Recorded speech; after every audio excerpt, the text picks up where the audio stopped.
Ayun. Kain na tayo, kain.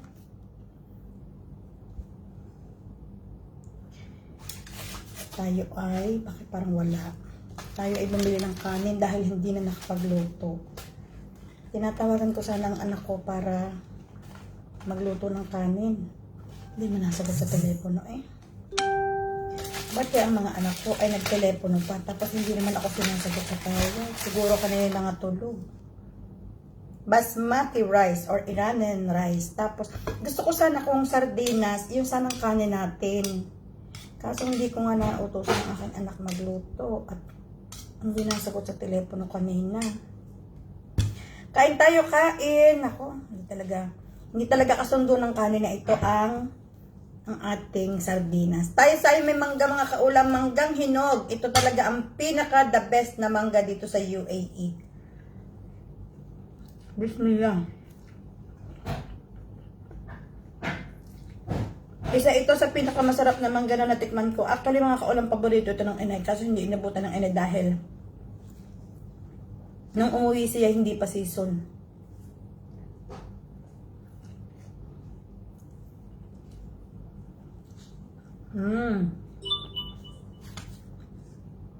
Sardinas talaga ating ulam. Hindi nakapagluto.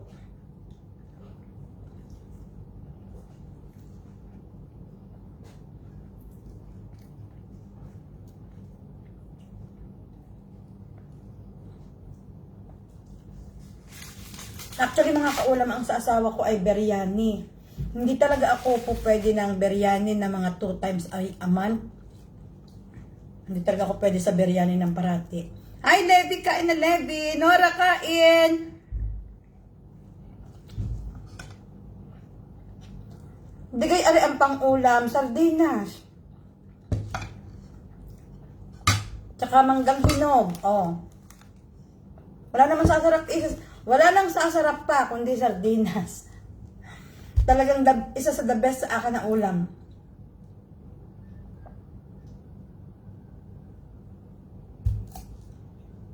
Isa sa pinakamasarap na ulam sa akin mga kaulam ay sardinas talaga.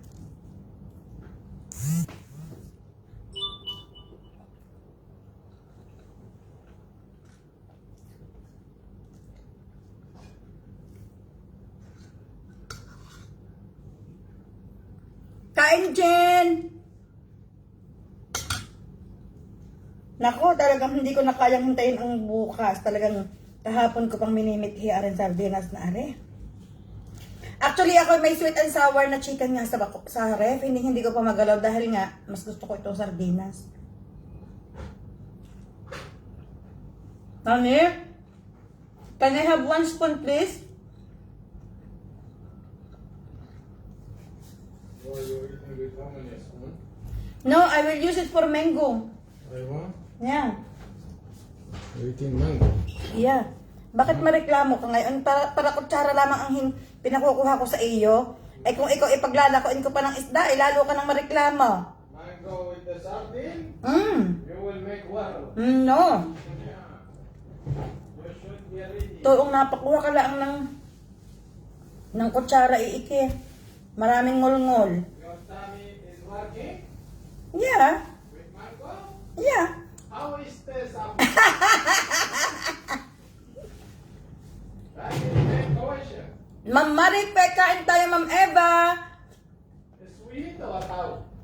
It's very sweet like you. Oh? Mm. Ay. Charing. Sabi niya, charing.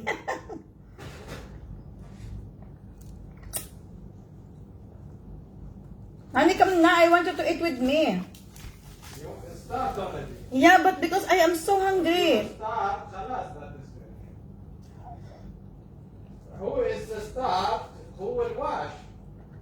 You know the rule today? At Elma, hindi ko na nilagyan ng asin. Lemon lamang ang aking ipiniga. What, ane? The rule today, who eating first, who will wash? Ang rule daw ngayong araw na to, kung sino unang kumain, siya daw maghuhugas. Talaga namang nangangarap pa din na siya makalibre ng paghuhugas ng pinggan eh. Tingnan natin kung ano mamaya ang kahihinat nga ng iyong roll. Because you have to see the rule. Mhm. Every day change. Ma'am Gina, kain po tayo, Chard. Kain, Chard. Alam niyo mga kaulam, ang sardinas, din natin kailangan, luto na yan eh. Sister Mariang, kain. Luto na yan.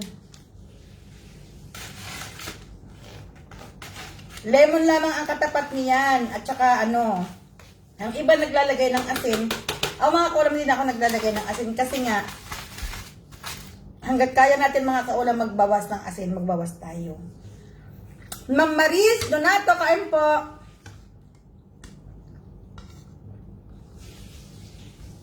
Sobrang gutom ko. Alam niyo kayo ng umaga mga kaulam, binilan ako ni Ibrahim ng McDonald's. Alam niyo nang hinaya ko, sobrang mahal na ng McDonald's ngayon. Why you feel hungry very early? I don't know, honey. My food is only that McDonald's. I didn't eat anything. McDonald's make you. So, I didn't eat anything after that. The more important, you read the rule. Ito talaga ang ito talaga ang isa sa na magpapasarap That din. is the important thing. Ma'am Rose Estose, kain tayo. Sardinas po, sardinas. Filipino eating sardina? Yeah.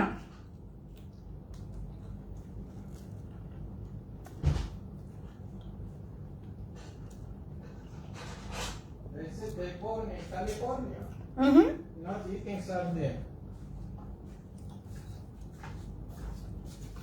Ate, alam mo, sardinas din eh, galing sa atin. Itong kinakain ko parati, galing dyan sa atin.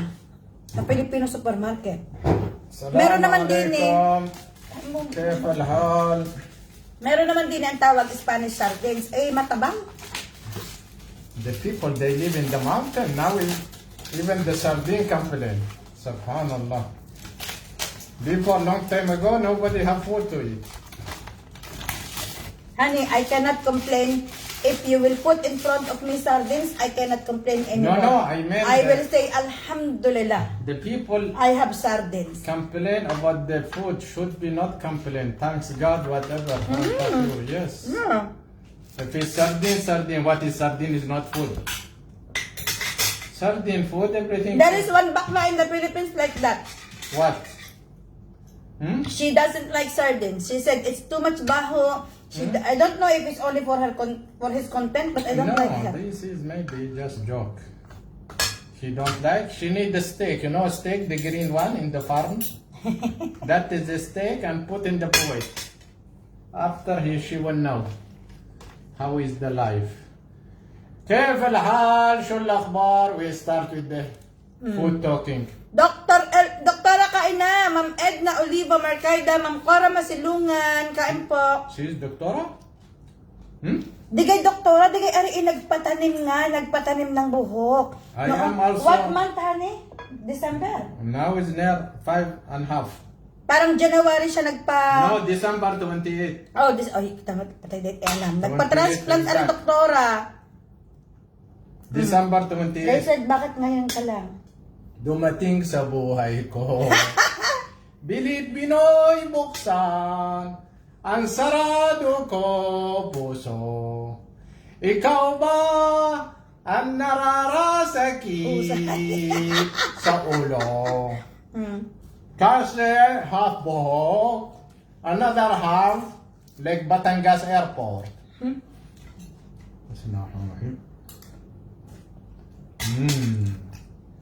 Jeros Comedia Flores, Ma'am Alice, Erestein, kain po. Ma'am Nelma La Chica, kain. Yung dulo, doktor, ay wala pa. Dahil hindi pwedeng Because it's sabay-sabay not eh. enough. Not enough.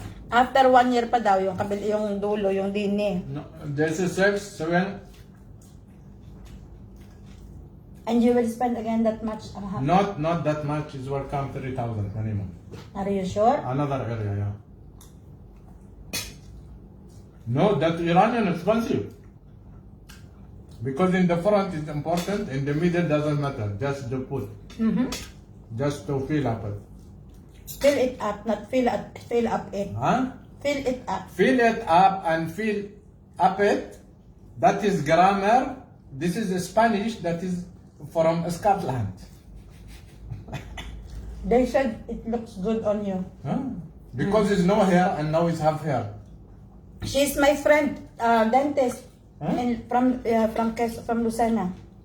Oh, doctora. Yeah, doctora. That's why I called her doctora, no? We lived in one apartment in Manila when we were in college. She is doctora? Yeah. I am professor. And we studied in the same university. But why you didn't? She studied in doctor and you study teacher. I don't like to become doctor, honey. Why? Too much, marami pera. I don't care. I know, maraming pera, but I don't like it. For me, number one, I like doctor. No, I don't like. From before, I say I will not become a doctor. Because when we start high school... I am so scared with the blood, you know that. Ah, blood everywhere, what is that? That's only tomato juice. What is tomato paste? They put in there, that TV and there.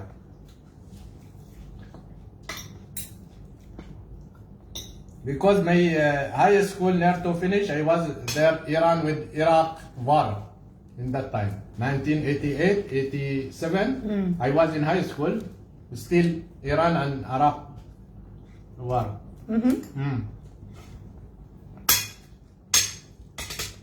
Ang sarap ng biryani niya.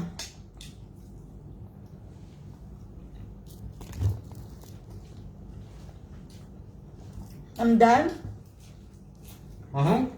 Talk to them while I'm cleaning my plate. Why you will clean your plate? Yeah, because you told me the rule today, no? It's not fair. You have to wait for husband. No way! They say you have to wait in the sofa. You have to wait husband to finish after.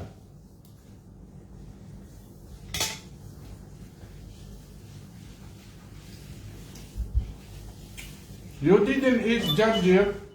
Huh? Jajir? I ate. Mm-hmm. Honey, I washed my plate. Huh? Yeah. Very fast. Only one. And second one is waiting for you.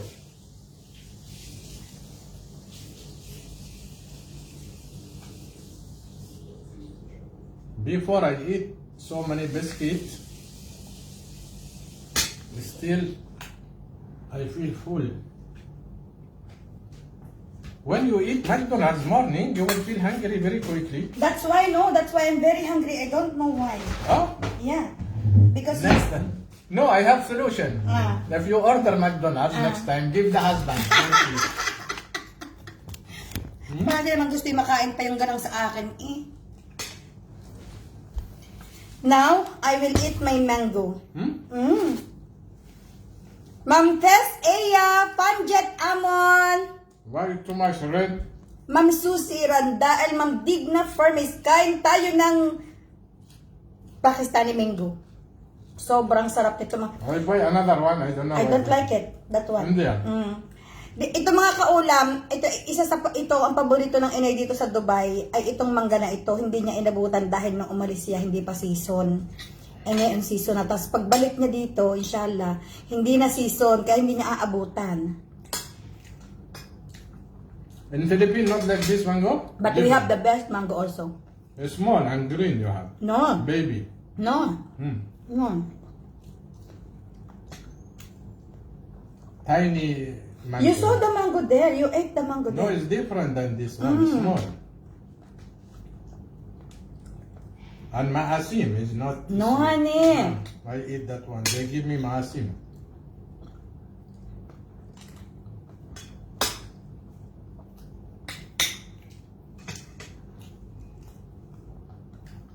She have office working doctor that your She friend? has. And it's Which very famous in Lucena. It's very famous. Not that doctor we want for No. my teeth. That's in San Juan. Lucena is far little bit Yeah. from Sanawan. Of course. Ko avocado, sarap. Lucena is big or Sanawan? Which one? Same. Or same? Same. Mm. How it tastes? It's very nice. Sweet or what? Yeah. Or Sweeter. sugar? It's like me, sweet. Alright. Yeah. But I don't like to eat the sweet after food. My tummy is not working with it. Mhm. No. You are just thinking about it. Mm. Kain po! Kain tayo ng manggang hinog. Sarap. You know what they write in the rule also? Mm. When she wash, Mm. and if in case that day mango is there, Yeah? they feel this mango. Should be 3 piece, leave it for the husband. 1, 2, 3. For you. Uh-huh. Mm. Hmm? Yeah, this one. And she But- should be wait, Sobrang dami ng roll na yan. Padami ng padami. and should be wait if the husband finish, she have to complete wash. They, Hello po, Ma'am Pinky. they write down not. You didn't write it. When you write, Dumami na ng dumami ang roll mo. Mm. Hap.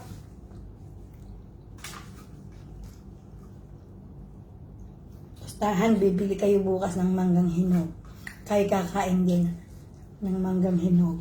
O baka meron kayo dyan ng manggang but hinog sa have inyong, sugar this too sa much, inyong yeah? mga bahay. Have sugar. I know. Honey, stop discussing about sugar and everything when No, I'm should be eating. You are careful threatening me. about our age. Should be careful. But we are not eating every day. But This they mango. say no problem if you leave 3 piece. 3 piece of the mango, you will leave it for the husband? No problem. Ayun, no sugar?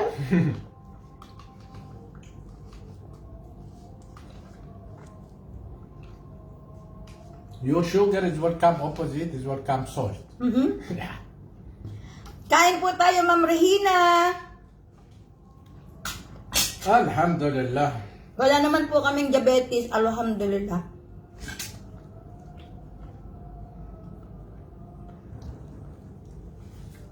Yesterday somebody is talking, you know what he talked? It's very nice. Who told you Ay, wait, honey. I will wash my face the again. sugar have, Wait. the blood have sugar?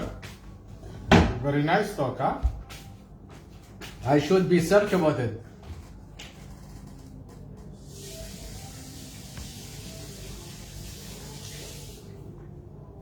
I don't know what he's saying is. Wow! Correct I am or very no? full. Huh? Yeah. Say Alhamdulillah, not Of for. course, I said alhamdulillah already. I say alhamdulillah. Hello po! Kamusta na kayong lahat? Namiss ko kayo sa live. Hindi nakapag-live kahapon dahil dumating ako ay kahapon dumating ako ay pasado alas 5 na, so alas 9 na sa Pilipinas. I will eat Hindi ko na kayo inabala, pag ganun mga kaulam, hindi ko na kayo inaabala. Tapos, honey, this one is for the cat downstairs because they like this soup. No, khalas, khalis, throw it. I will make mess. I will. No, put it in the fish, no. They like this one. Hmm? Why will you throw the food that they can eat? It's not good. Celia, maybe she like. No, honey, she has her food. Ma'am Lani Kuwangko, hello po. Kamusta kayong lahat? Kamusta ang inyong, malapit na naman tayo mag-weekend ng pagkakabilis talaga, Kamusta na ang inyong mga buhay-buhay? Kamusta na ang inyong trabaho? Kamusta ang inyong buong linggo? Kamusta ang inyong Lunes hanggang Martes hanggang Miyerkules? Dapat mga kaulam talaga mag-a-absent ako kanina.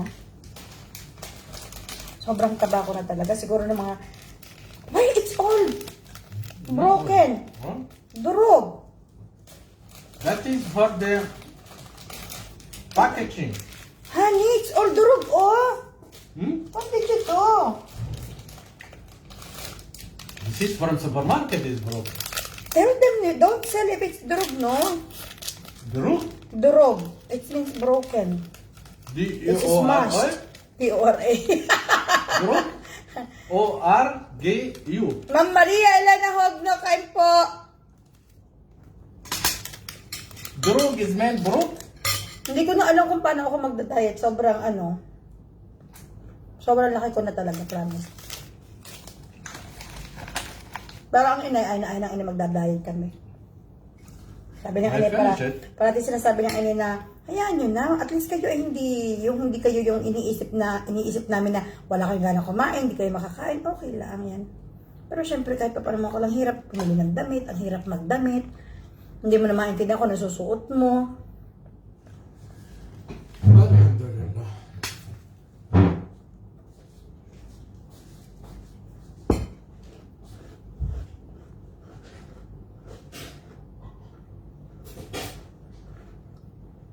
Para daw, hindi lumayo ang grasya sa atin at para lagi tayong blessed. Pag may nangangamusta daw sa atin, ano, kumusta ka na?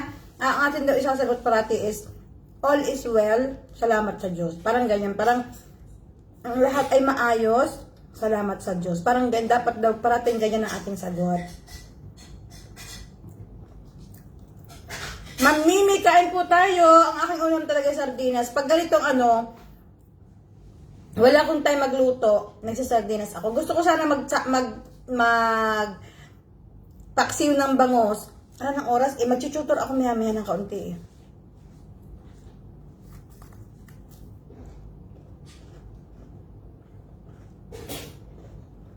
Pangatlong araw na ng Tuesday, Wednesday.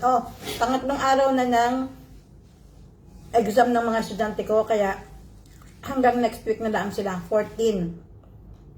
Tapos, pagkatapos ng June 14, meron kaming 5 araw na holiday. Gagawa ako ng maraming pagkain sa holiday, promise. Pero sa Saturday, pupunta ako kay Kaylan dahil miss na miss ko na si Kaylan. Higit isang buwan ko na hindi nakikita.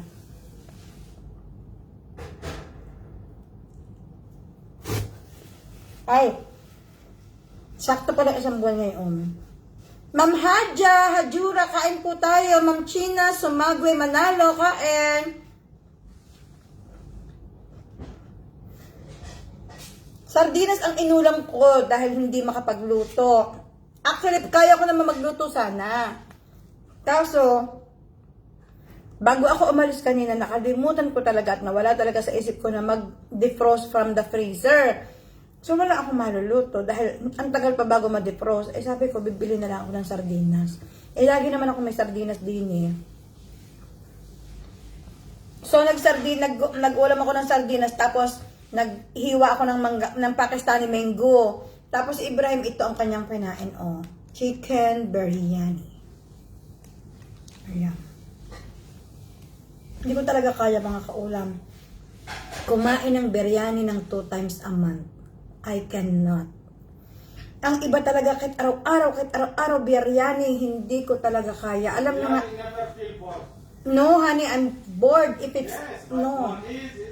For you, because you grow up with biryani. You grow up with eating biryani.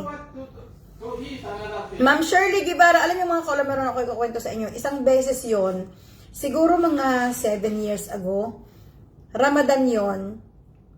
Siyempre, pag Ramadan mga kaulam, ang dami na nagbibigay ng pagkain. And lahat ng binibigay nila, either kabsa, biryani, walang pagbabago. Everyday. Kaso din yung mga kaulam, ang biryani din ay iba't ibang klase. May Indian biryani, may Arabic biryani, may Pakistani biryani. Iba't ibang klase talaga mga kaulam ang pagluluto ng biryani. Ngayon, isang beses Ramadan yun, alam ni Ibrahim na hindi ako pwedeng everyday biryani kapag Ramadan. Nagfa-fasting ka na nga. Siyempre, hahanapin ng bibig mo yung mga pagkain na gusto mo dahil nga nagfa-fasting nga eh. So ako, ang tendency ko pag nagfa-fasting, kailangan lulutuin ko yung mga pagkain na gusto ko. Kailangan maayos ang kain ko dahil maghapon akong hindi kumain. Ngayon si Ibrahim, dahil noon nagtatrabaho din ako at late ako nakakauwi galing sa trabaho ko. Although, may time din ako magluto noon dahil nga sa school na ako nagtatrabaho, so half day. Kaya lang minsan sa sobrang pagod mga kaulam sa trabaho, tapos nagpa-fasting ka pa, minsan nila nalalambot ka na, hindi ka na makapagluto. So si Ibrahim, una, bumili ng biryani. Ay hindi, una muna nagluto ako ng biryani. Unang araw ng Ramadan, nagluto akong biryani. Pangalawang araw, bumili na siya. Sabi niya, huwag ka na magluto at pagod ka na, bumili siya. Ang binili din niya, biryani. Sa pangatlong araw mga kaulam, may nagbigay sa amin ng biryani. Iti masaya-masaya siya dahil hindi na ako magluluto, hindi na daw siya bibili, mayroon na kaming biryani. Okay lang, kain-kain. Fasting eh. Maniwala kayo mga kaulam. Nung pangatlong araw na yun, nung kumakain kami, sabi ko kay Ibrahim, kinabukasan hindi tayo pwede magbibiryani. Pag nagbiryani tayo, hindi talaga ako kakain. Bahala ka sa buhay mo. Kasi hindi ko na kaya. Hindi nakinig sa akin. Kinabukasan mga kaulam, ang binili, bumili pa ha, ang binili ulit biryani. Fasting ako, uminit ang ulo ko. Na kumain. Ang ginawa ko, natulog ako. That time, nasa 15 hours na akong, 16 hours na akong hindi kumakain. Itinulog ko pa mga kaulam, uminom lamang ako ng tubig. Itinulog ko pa hanggang umaga. Simula 7:30 ng gabi, itinulog ko hanggang umaga. Nagising ako ng mga 5. Isipin niyo parang 17 plus another 10, edi 27 hours ako hindi kumain. Pagising ko ng umaga mga kaulam, parang hindi na ako makagulapay. Tapos, hindi ko siya iniimikan, hindi ako nagsasalita, wala akong iniimikan talaga kahit sino, kahit mga anak ko, pinabayaan ko talaga, bahala kayo dyan, kayo mag-aama. Gusto niyo biryani? Sige. Kasi nakiusap ako nung kumakain kami ng gabi, sabi ko, honey, bukas wag ng biryani ha. Hi Marisa! Ay, hadya, oo, yung naglilinis ng pinggan eh. Sabi ko, nakiusap naman ako sa kanya na bukas wag ng biryani. Pwede naman siyang bumili ng hindi biryani. Pwede naman siyang bumili sa Filipino restaurant ng mga kung ano-ano. Pwede naman siyang, basta pwede siyang bumili ng isda. O kaya na, basta pwede siyang bumili ng ganyan. Ang binili niya biryani, uminit ang ulo ko mga kaulam. 27 hours akong hindi kumain. Uminom lang ako ng tubig. Tapos kinabukasan, syempre, pagka gayon, hindi ako allowed kinabukasan mag-fasting. Hindi yun allowed. So, hindi ako nag-fasting kinabukasan. Hindi ko talaga siya iniimikan. Half day ako sa school. Pagdating ko sa bahay, mga kaulam, alam nyo, sa galit ko sa kanya. Sa galit ko. Ano yung niluto ko? Nagprito ako ng hawot. Nagprito ako ng tuyo. Binuwis. O yun. Nagre-reconnect talaga ang ating internet. Hindi ko alam kung bakit. Sa galit ko mga kaulam, binuwisit ko siya. Nagluto ako ng tuyo, nagprito talaga ako ng tuyo. Nagluto ako ng bulanglang, naggisa pa ako ng bagoong. Yung ginalit ko talaga siya sa amoy. Hi Shirley! Oo nga eh, hinahugasin na yun. Ang iyong kuya naghuhugas na. Tapos, hindi ko, noon parang naging insensitive ako sa aking sarili. Parang hindi ko man lang inisip ko ano mararamdaman ng aking mga anak na nagluto ako ng tuyo, nagluto ako ng bagong. Alam ko na ayaw din ng mga anak ko ng amoy. Yung sa visit ko na nakiusap ako sa'yo ng maayos, na wag naman sana. Tapos nung araw na yun, alam niya mga kaulam na nagluluto ako ng tuyo at saka ng bagong. Bumaba din siya, bumili din siya ng biryani nilang mag-aama. Can you imagine? Parang nagpatigasan kami ng araw na yun na, biryani ulit sa'yo, magluluto akong bagoong at tuyo. Hindi ba siya makareklamo sa amoy? Subukan lang niya magreklamo noon sa amoy. Sobrang galit ko talaga noon. And then the next day ulit, parang nahimasmasa na ako, nilutuan ko sila ng pasta, kasi ang mga anak ko talaga mga kaulam, sobrang paborito talaga nila ang pasta. Wala talaga, kahit anong luto ng pasta gusto nila. Nilutuan ko sila ng pasta. Si Ibrahim, mahilig din ito sa pasta. Pero dapat, ang pasta niya, yung Arabic way ang luto. So, nilutuan ko siya ng kanyang pasta. Ang mga anak ko, nilutuan ko din. Tapos, nagluto ako ng Arabic sweets. Tapos, kung ano-ano mga niluto ko. Ang dami ng punong-puno ang lamesa namin. Dahil nga noon, mga kaulam, isinasama ko sa pagluluto. Parang itinatapong ko ng aming mga borders noon. Hindi ko sila pinapagluto pag Ramadan. Kung ano yung pagkain namin mag-anak, sobrang dami, ang iba ibigay. Kasama na sila doon para hindi na sila magluluto. Pero, hindi namin sila kasabay kumakain. Dahil nga pinapauna nila kami, dahil nagpa-fasting nga kami. Grabe talaga pagka ganyang, ako talaga medyo siguro mga 1 week pa, katulad nung nakarang Ramadan, 1 week pa bago mag-Ramadan, pinapaalalahanan ko na si Ibrahim. Sabi ko, honey, wag araw-araw biryani ha. Or at least, wag every other day. Hindi ako po pwede. Hindi talaga ako pwede mga kaulam. Init talaga ang ulo ko. Maligalig nga. Anong gagawin natin? Pagdating sa pagkain talaga ako mga kaulam, very particular ako pagdating sa pagkain. Pag sinabi kong huwag. Dahil syempre mga kaulam, fasting ka na nga, tapos hindi mo pa gusto ang pagkain mo. Ang hirap kaya noon. Ako okay lang sa ganitong araw na hindi fasting. Kita ninyo, nakasardinas ako, o kaya kung ano lang ang nandiyan pagkain. Pero pag fasting mga kaulam, kailangan ang kakainin natin yung gusto natin. Dahil kailan na ulit kakain? Kinabukasan na ulit ng gabi. Ma'am Irene San Luis, good evening. So ayun, kaya pag Ramadan, lagi sinasabi ng asawa ko, oh, ikaw na ang mamalengke, ikaw na ang pumili ng lulutuin mo, ikaw na ang magluto ng gusto mo. Or minsan, pagka kunyari, on the way na siya pa away, tinatanong niya ako, o anong gusto mong bibilin ko? Sabihin ko sa kanya, huwag ka nang bumili ka na lang ng prutas, nagluluto na ako sa bahay. Kaya normally talaga pag Ramadan, nagluluto talaga ako mga kaulam. Oo, napakahirap mag-fasting, no? Tapos ang kakainin mo yung hindi mo gusto. Talagang yun ang isa sa nakakainit ng ulo. Siya naman, kay Ibrahim walang problema. Kay magsigang ka ng isda, kay magberyani ka, kay mag-apretada ka, magkaldereta ka. Walang problema sa kanya eh. Ako nga yung malaki nga ang problema ko. Beng Alioso Carabuena, good watching from Ras Al Khaimah. Hello po, Ma'am Beng. Kamusta kayo dyan sa Ras Al Khaimah? Anong weather? Anong temperature? Naku, ayun na naman ang mga tanong. Siyempre, ang temperature dyan is above 30, but it will not be below 35. Of course, no.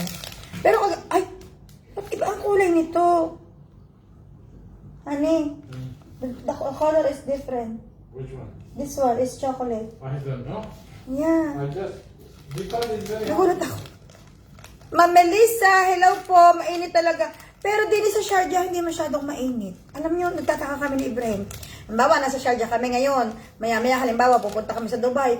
Pagdating namin sa Dubai, sasabihin, Ibrahim, grabing init sa Dubai, no? Iisa namang kembot nasa Dubai na kami pwede nga lakarin. Bakit ito chocolate? Tingnan niyo, oh. Ang itim. Tapos, ang kanyang palaman, vanilla, parang ayoko nito. Sarah? Cam? Bibigay ko sa anak ko baka gusto.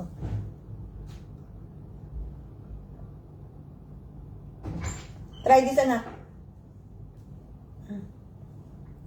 What did you eat today? Jollibee. Ka-Jollibee na naman kayo. Hindi nagtitipid. Kainin ko tong durog. Wala namang pagkupo. Ay, durog nga eh. So, kamusta na kayo? Kamusta na ang inyong Saturday? We'll go to kailan, ha? Anong buhay-buhay ngayon mga kaulam sa Pilipinas? Parating na ulan. Sana naman parating na ulan. Ang inay malungkot. Malungkot ang inay, lalo na pag pinagmamasdan niya yung mga saging na nabuwal ng bagyo. Alam ko baka nga sa inay, kung bakit hindi makamove on sa saging. Ma'am Marilyn Ramos, hello po. Dahil nung nandito siya sa Dubai, sabi ng ate ko, Inay, nakabenta na kayo sa saging ng 2,000 dahil parating pinapatiba yung may mga bunga, tinitiba ng bayaw ko. Di masaya naman ang inay kasi naka 2,000 na nga. Aba, pagdating doon, biglang bumagyo, tumba ang 10 puno. Ay, di malungkot si Mudra. Malungkot ang mother. 10 puno daw, nabilang pa talaga na 10 ang nabuwal. Kukulog at kidlat, maraming kabutihan bukas, Jen. Maghanap ka dyan sa inyong balisbisan, marami bukas kayong kabuti. Gusto ko talaga yung pinamintahanan ng kabuti. Oo, Luisa, dumating na si Kayla nung isang gabi. Hindi ko naman napuntahan sa airport. Nakabalik na kayo ng Dubai? Ma'am Maricel Soriano Olivera, good evening po. Nakabalik na kayo ng Dubai, sister? Buti pa kayo nakapagbakasyon. Nanay Ninita, good evening po, nanay. Nako, si Kaylan, may pasalubong yata sa akin, may padalang inay suman. Naku, nakalimutan ko sabihin si Sep na ilagay ang suman sa freezer. Huwag sa ref, sa freezer dapat. May padalang sinora, may padalang mga hakobina, may padala pang ano tawag doon? Salabat, nako. Si Ibrahim talaga ang uubos ng salabat. Paborito ni Ibrahim yan. Tapos meron ding tableya, nagagawa tayo ng champurado. Uuwi na tayong Pinas, madam. Naku po, Ma'am Marilyn, inshallah. Diyos ko po, kung alam mo laang. Sana nga, no? Sana nga, alam mo, ipinagdadasal ko, sana may ticket na tigpa 500 dirhams. Ang ticket naman, 3,500, 4,000. Ano gayon? Pagka mahal-mahal. Nakakamiss ang bagyo. Totoo yan. Alam mo, namimiss ko talaga yung bagyo. Totoo. Ko, nasa Thailand pa eh. Bumili ka dyan ng mga bag. Maganda ang mga bag diyan. Bumili ka ng... Sister, bumili ka para sa sarili mo ng mga maganda ang tela ng damit ng Thailand. Bili ka dyan ng damit. Tapos mura dyan. Compare dito sa Dubai. Mas mura dyan. Maganda ang damit ng Thailand. Oo, mura talaga dyan ang pagkain sa Thailand. Kung may choose lang tayo, na dyan na lang tayo tumiran, no? Anong issue natin pag-uusapan ngayon mga kaulam? Bigyan nyo nga ako ng isang matindihang issue na tatalakayin natin. Parang gusto kong uminit ang ulo. Parang gusto kong uminit ang ulo ng mga kalahating oras bago ako mag-sign off. Bigyan nyo ako ng issue na nakakainit ng ulo. Diyos ko. Hindi ko maintindihan yung binabasa ko kanina sa Facebook, yung issue ni Vice Ganda. Hindi ko alam, hindi ko masundan eh, parang nakakalito. Pero ayaw ko na, sabi ko, ayaw ko nang intindihin to.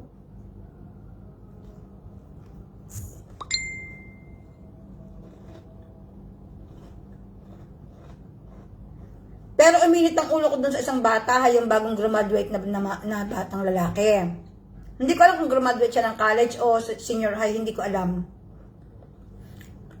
Oo, Luisa, mura talaga dyan sa Thailand. Sa Bangkok. Pinakamura dyan pagkain tsaka damit. Eto na, uminit ang ulo ko dun sa lalaking graduate. Alam niyo kung bakit? Parang sinabihan siya na, uy, magpasalamat ka sa Diyos. Ang dami mong nakamit, ang dami mong award, ang dami. Sagot ng bata, sabi ng bata, uy, bakit ako sa Diyos magpapasalamat? Hindi naman, ako naman ang nag-effort. Ako naman ang gumawa ng paraan. Kaya ako naman ang gumawa ng paraan kung anong meron ako ngayon. Ba't ako sa kanya magpapasalamat? Ay di wow. Parang gusto ko tuloy tanungin ng bata na, graduate ka, nakatoga ka pa nga eh. May catechism kayo? Nag-aral ka ng catechismo? Nag-aral, anong relihiyon mo? Parang, paano ka pinalaki ng magulang mo? Anong ginawa ng magulang mo sa iyo ng bata ka pa at ganyan ang paniniwala mo? Oo nga. Sabi nga ni yung si Albert Gaza na pambansang chismoso na bisit ako dun sa scammer na yun.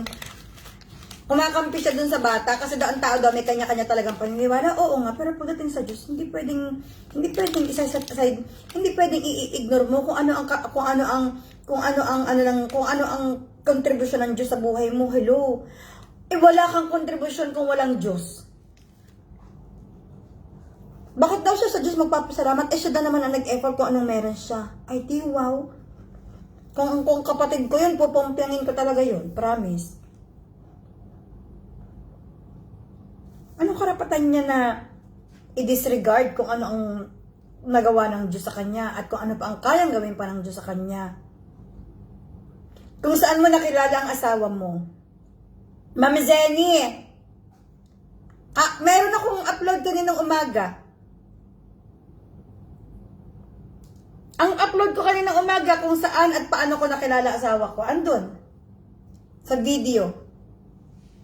Kasi kung isasalaysay ko ulit dito, maghahanggang bukas tayo, no? Hanapin mo na lang yung video ko kaninang umaga po. Napisit ako sa batang yun. Parang gusto kong kausapin ng magulang niya na anak ko, baga ate, paano pinalaki yung anak mo? O baka mas matanda pa ako sa nanay niya. Paano niya pinalaki? Ganun ang paniniwala. Bakit daw sa Diyos siya magpapasalamat? Siya daw naman na nag-effort. Kung hindi siya nilikha ng Diyos, makakapag-effort siya? Kung hindi nilikha ng Diyos ang mga magulang niya, magiging tao siya? Nakakabisit ang gayong tao. Nakakabisit ang gayong kabata-bata pa. Yung alam mo na kung ano, nakakabisit yung gayong ang bata pa, pero alam mo na kung ano magiging siya pagtanda niya. Masakit yun sa ulo ng taong yun. Yung batang yun, sakit sa ulo yun ng asawa. Pag nag-asawa na yun, pag naging tatay, sakit sa ulo yun ng pamilya, maniwala kayo. Pag ganyan ang tao, balagbag ang katwiran, pabalang ang katwiran, balagbag ang paniniwala sa buhay, nakakaawa magiging asawa niyan, mga kaulam. Tandaan nyo, lalo na pag lalaki, nakakaawa ang magiging asawa niyan, magiging tau-tauhan talaga niya. Papaikutin niya yan sa palad niya.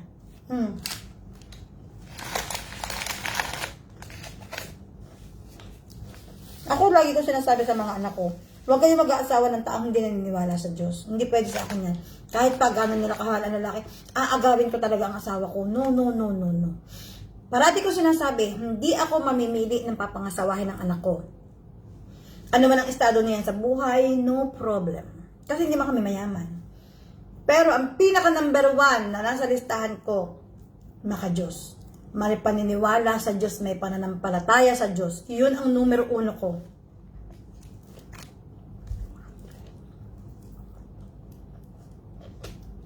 Sabi ni Luisa, kawalang huwag mong pansinin sa sakit ng ulo mo, no, Luisa, sa kagaya kong teacher. Hindi pwedeng hindi ko papansinin. Kasi kami mga teacher, pag yung napapansin namin ang mga bata, hindi maganda ang aral, hindi pwedeng hindi namin papansinin. Hindi maganda ang aral niya eh. Parang hindi siya naturuan ng katesismo, parang hindi siya naturuan ng, ewan ko ba? Kung saan siguro niya na naririnig. Siguro naririnig niya yan sa mga magulang niya. Hindi ko alam.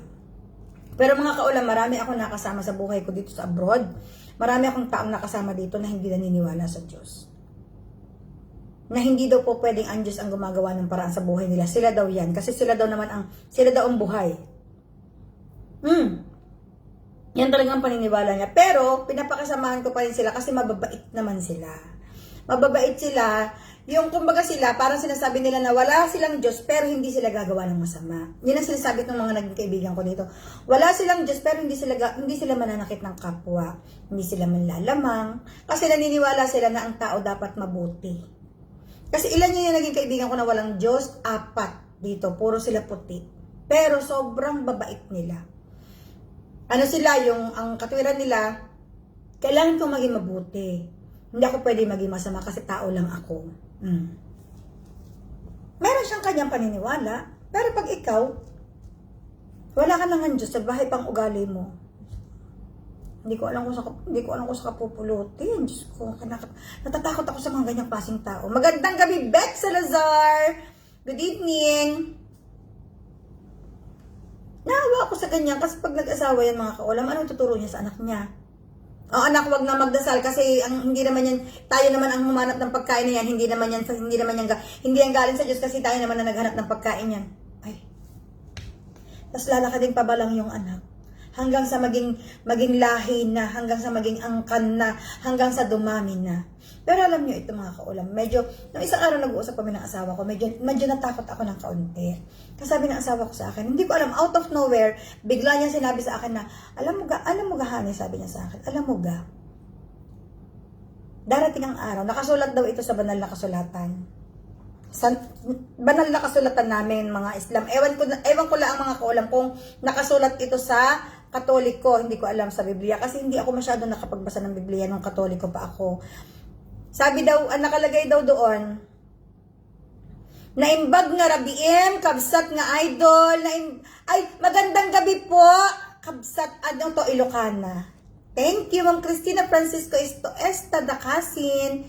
Good evening po, Ma'am Francia, Ma'am Alilang Moheka, good evening. Tapos sabi ng asawa ko ganito lang mga kaulam, makinig kayo ha, pero sobrang ako, every time may isasabihin sa akin ng asawa ko, tumatanim talaga sa isip ko at saka sa puso ko. Tapos, parang parati ko sinasabi, parating ang gustong sabihin sa akin ng asawa ko parati is, lagi kang maging mabuting tao. Dahil, dadating daw mga kaulam ang araw na pipiliin lang ng Diyos ang mga mabubuti. Kukuhanin ng Diyos lahat ng mabubuti at iiwanan daw ng Diyos dito sa mundo ang lahat ng masasama.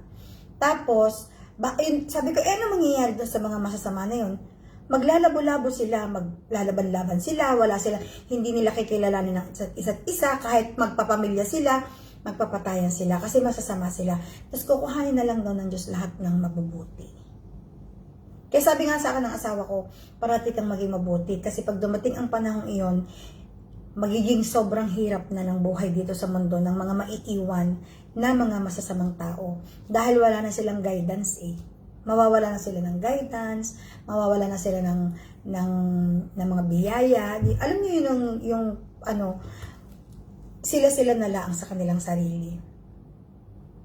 Ma'am Athena, good evening. So parating ilang beses yan na sinabi sa akin ng asawa ko. Tapos parang nung una natatakot ako. Syempre mga kaulam, nakakatakot yun, no? Tapos naisip ko na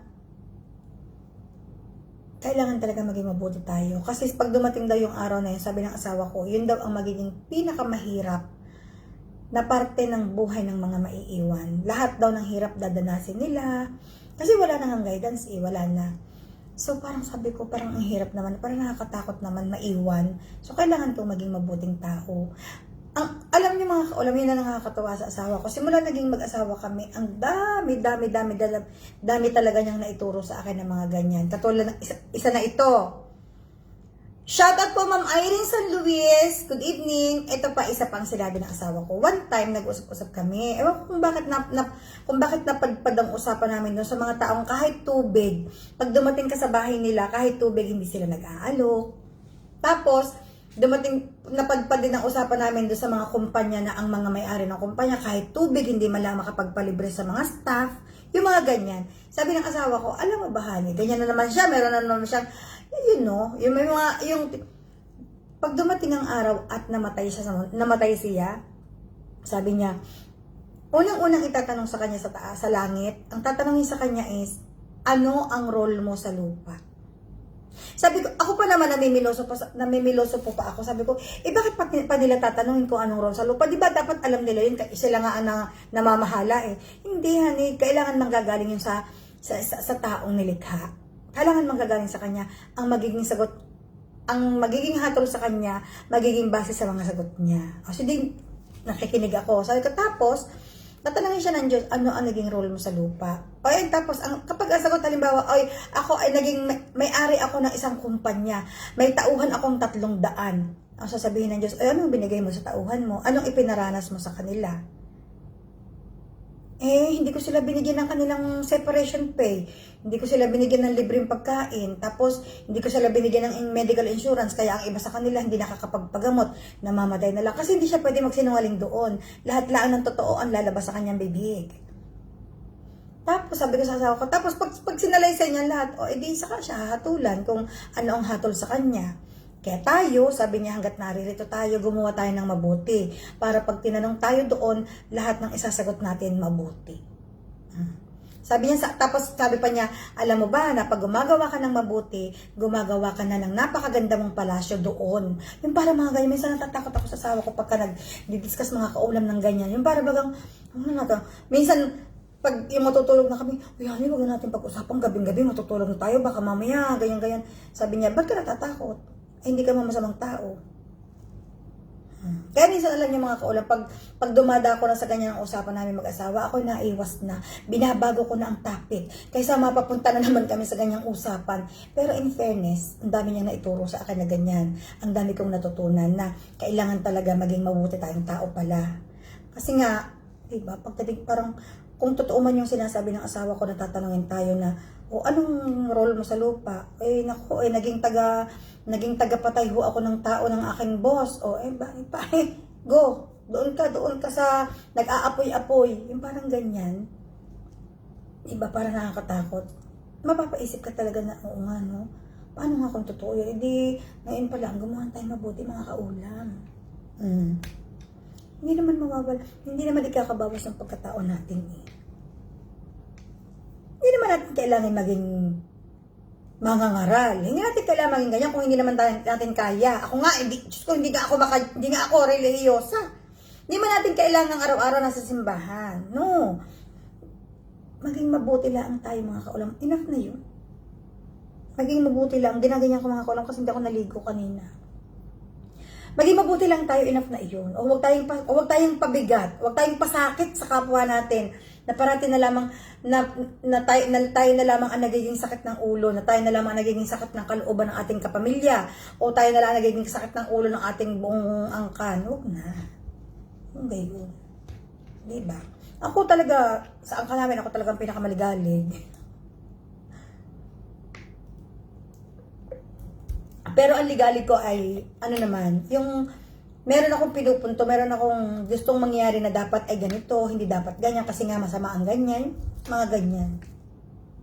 So, eto na mga kaulam, malapit na tayong magbakasyon. Ay, sa Pilipinas, bakasyon na pala. Parang nabasa ko kanina sa Facebook, mga kaulam, 30 days lamang ang bakasyon. Hi, JR! Good evening, JR! Kamusta? Parang nabasa ko kanina, 30 minutes, sorry. Lalo kong pinaiksi. 30 days lang talaga ang bakasyon sa Pilipinas ng mga estudyante? And so, ibig sabihin, June 1. So, July 1, pasok ka na? First week ng July? Samantalang dati, natatandaan ko, Marso pa lamang or mga second week o third week ng March, bakasyon. So, third week ng April, isang buwan. Third week na, 2 buwan data ang bakasyon sa Pilipinas. Kasi dati, ang pasokan natin ay June. Parang kanina, hindi ko lang masyadong pinansin dahil busy ako sa school. Parang nabasa ko na 30 days lang daw ang, o baka naman sa teacher lang. Kasi ang nag-post teacher, sabi ko inisip ko na baka teacher lang ang 30 days. Pero kami din ako, 6 weeks, 1.5 month ang aking bakasyon. Bongga, simula July 5, papasok ako August 19. Thank you, JR sa star. Thank you. So, importante mga kaulam, makapagbakasyon ang mga nagtatrabaho para makapag-refresh. Dahil alam yung mga kaulam, pag hindi tayo nagre-refresh at tayo laging busy sa trabaho at lagi tayong stress sa trabaho, mga kaulam, tayo nagiging masungit sa trabaho natin. Teacher po yung 30 days ang bakasyon, walang aabala sa kanila. Ay, kawaawa naman ang mga teacher sa Pilipinas talaga. Ang hirap-hirap na ng trabaho, tapos 30 days lang ang bakasyon. Oy, government, DepEd, bigyan naman ninyo ng kaunting honorarium ang mga teachers. Bigyan naman ng kaunting pampalubag loob sa 30 days na bakasyon. Diyos ko, 2 weeks, 2 months dapat yan eh. Wala bang extra bayad? Nananawagan ako kay VP, kay Vice President Sara Duterte. Ikaw naman, dahil ikaw ang Department of Education Secretary, bigyan naman natin ng maganda-gandang pasahod o benepisyo ang ating mga guro sa Pilipinas. Parang awa mo na. VP Sara, dahil kung ganyang isang buwan lamang ang inyong ibibigay na bakasyon, that's not enough. For 11 months, you have no idea how hard it is to be a teacher. Wala kayong alam. It is the hardest. Sabi ko nga, parang pinakamahirap sa trabaho na pasukan ko sa buong buhay ko, pagiging guro eh. Siguro tatanungin naman ninyo na, ano namang alam mo sa ibang trabaho? Ikaw naman, guro ko naman. Oh, no. Bago ako nagturo sa Dubai, mga kaulam, marami na akong pinasok na trabaho. Marami na. Pinakamahirap ang guro. To be honest. But, what to do? Kaya ko naman talaga ito piniling maging profession dito sa Dubai. Kasi mga kaulam, yung timings naman. Tingnan ninyo, 2:30, minsan uwian na ako, minsan nga lamang, 4:00. Hindi kagaya sa sales. Pag sa sales ka nagtrabaho dito, pinakamaaga mong uwi, 10:00 ng hapon, ng gabi. Pag weekend pa dito mga kaulam, ang mga nasa sales hanggang midnight, hanggang 12. Dahil dito mga kaulam, kapag ka-weekend, ang closing ng mall, 12:00, 1:00, ganyan. So, syempre, ang mga sales lady, hindi, pagkasarado walang mall, uuwi na sila, no. May mga closing remarks pa sila dyan. Magbabayang magiliw pa. May magkukwenta pa ng pera, mag-aayos pa ng gamit, para kinabukasan pagpasok nila, okay na. So, yung closing nila ng 12, uwian nila yung 1. Yung closing nila ng 11, uwian nila ang 12. Gayon sa sales. Nagtrabaho ako dyan eh. Mahirap dito sa Dubai pagdating sa sales, mga kaulam, ang trabaho. Hindi rin naman gayong kalakihan. So, depende sa produktong ibinebenta mo. Ang sahod dito depende sa produkto. Naku, meron dito mga produktong pag yun ang ibinebenta mo, laki ng sahod. Meron namang walay. Maliit lang. So, ang problema doon yung timings. At ang pinakamasakit pa pag ikaw ay sa sales nagtatrabaho, ang buong pamilya mo sa bahay, day off dahil holiday, statutory holiday from the government. Ang sales hindi. Ang sales may pasok, paumagahan pa ng uwi dahil syempre marami ang magsha-shopping dahil holiday. Hindi kagaya sa Canada. Sa Canada, pag sinabing holiday pati sales lady, sarado lahat. Kaya doon, bago mag-holiday, naka-announce na, bilhin nyo na ang mga bibilhin nyo ngayong araw na to dahil bukas ay holiday. So, kapag sa Canada, kapag Biyernes, kunyari, Martes ay holiday, Lunes, busy-busy na ang mga supermarket kasi nagpapanik buying ng mga tao. Dahil nga holiday, sarado. Isa lang doon ang alam kong hindi nagsasarado pag holiday, ang Tim Hortons lang. Pasko lang sila sarado. Sa buong isang taon, sa buong 365 days and 1/4, Tim Hortons ay Pasko lang nagtatrabaho sa Canada, nagsasarado sa Canada. Ewan ko lang ngayon, but in my time, it's only Christmas they are closed.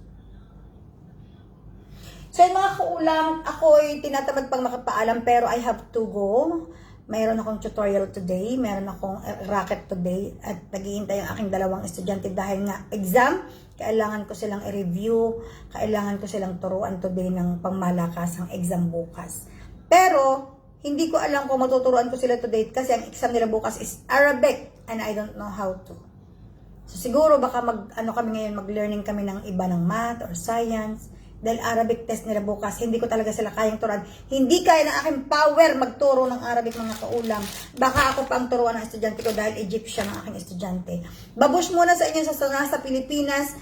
Good evening, mag-ingat po, mag-ingat parate, mahalin ang ating buhay, mahalin ang ating sarili, mahalin ang ating pamilya. Tapos, mga kaulam, huwag kalimutan magdasal ngayong gabi bago matulog. Just say a little of your prayers from your heart. Tapos pag sa umaga, magpasalamat. Kasi yun ang pinaka-importante. Bye-bye!